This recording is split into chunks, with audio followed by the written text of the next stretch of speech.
আমরা এবার সিদ্ধান্ত নিয়েছি স্থানীয় সরকার নির্বাচনে যেভাবে হোক আমরা অংশগ্রহণ করব।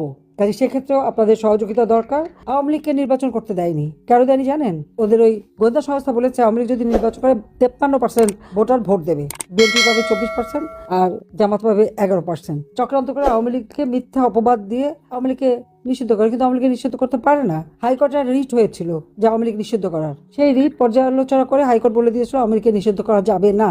হাইকোর্ট যখন নিষিদ্ধ করলো না, তখন এই খুনি ফ্যাসিস্ট ইউনূস কি করে আওয়ামী লীগকে নিষিদ্ধ করে? স্বরাষ্ট্র মন্ত্রণালয়ের থেকে একটা এক্সিকিউটিভ অর্ডার দিয়ে আওয়ামী লীগের কার্যক্রম নিষিদ্ধ করে দেয়, নাম বাতিল করে দেয়, আমাদের নির্বাচন করতে দেয় নাই। আসলে দেশে তো আইনের শাসন নাই। নিজের উপলব্ধি করতে পারেন যে আওয়ামী লীগ ক্ষমতা থাকতে বাংলাদেশ শুনলে মানুষ সমীহ করত, সম্মান করত, আপনারাও সম্মান পেতেন। কিন্তু দুর্ভাগ্যের বিষয়, দেশ বিক্রি করব না, সমুদ্র সীমা অর্জন করেছি আমরা, ল্যান্ড বাউন্ডারি আমরা সমাধান করে ছিটমহল বিনিময় করেছি, পার্বত্য চট্টগ্রাম শান্তি চুক্তি করেছি, দেশের মানুষের শান্তি নিরাপত্তা নিশ্চিত করেছি। অপরাধটা কি করলাম? কোন অপরাধে? মানে যেই 2024-এর চক্রান্ত, সেই ডিপ স্টেটের চক্রান্ত, বিভিন্ন শ্রেণী পেশার টাকা দিয়ে তাদেরকে ব্যবহার করা, এবং যত ভালো কাজই করি না কেন সেগুলির ভিতরে একটা বদনাম করানো বা একটা প্রশ্নবিদ্ধ করে দিয়ে মানুষকে বিভ্রান্ত করা, এটা খুব পরিকল্পিত ভাবে করা হয়েছে। মানে ইউএস ফান্ডেড যে সমস্ত কান্ট্রি, আপনারা যদি সেখানে ঢোকেন সেখানেই পাবেন কিভাবে চক্রান্তটা তারা করেছে, কিভাবে কারা কারা টাকা নিয়েছে, সব পাওয়া যাবে এখানে।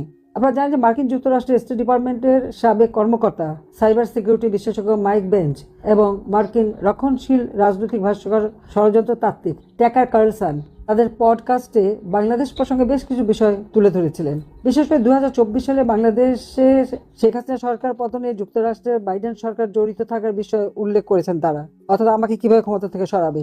এখানে বলা হয়েছে যে সিআইএ, মার্কিন গোয়েন্দা সংস্থা এবং এর প্রক্সি সংগঠন ইউএসএইড, আইআরআই ও এনইডি দ্বারা বাংলাদেশে বিশাল পরিমাণ অর্থ ঢেলেছে।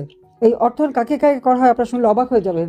মিডিয়া, অর্থাৎ সোশ্যাল মিডিয়া, ইলেকট্রনিক, প্রিন্ট, সাংস্কৃতিক কর্মী, র্যাপার, ক্ষুদ্র নিগোষ্ঠী, হিজড়া, সমকামী, ট্রান্সজেন্ডার, র্যাডিক্যাল গ্রুপ, জঙ্গি সংগঠন, সন্ত্রাসী গ্রুপ, সোশ্যাল মিডিয়া, ইনফ্লুয়েন্সার, শিক্ষক, শিক্ষার্থী, একই সাথে আইন শৃঙ্খলা রক্ষাকারী সংস্থা, সশস্ত্র বাহিনীর সদস্য, সকলকে ব্যাপকভাবে অর্থ দিয়ে আমাদের বিরুদ্ধে অপপ্রচার শুরু করে নানা ধরনের, এবং এই অপপ্রচার করে করে মানুষের মধ্যে একটা বিভ্রান্তি সৃষ্টি করার চেষ্টা করে।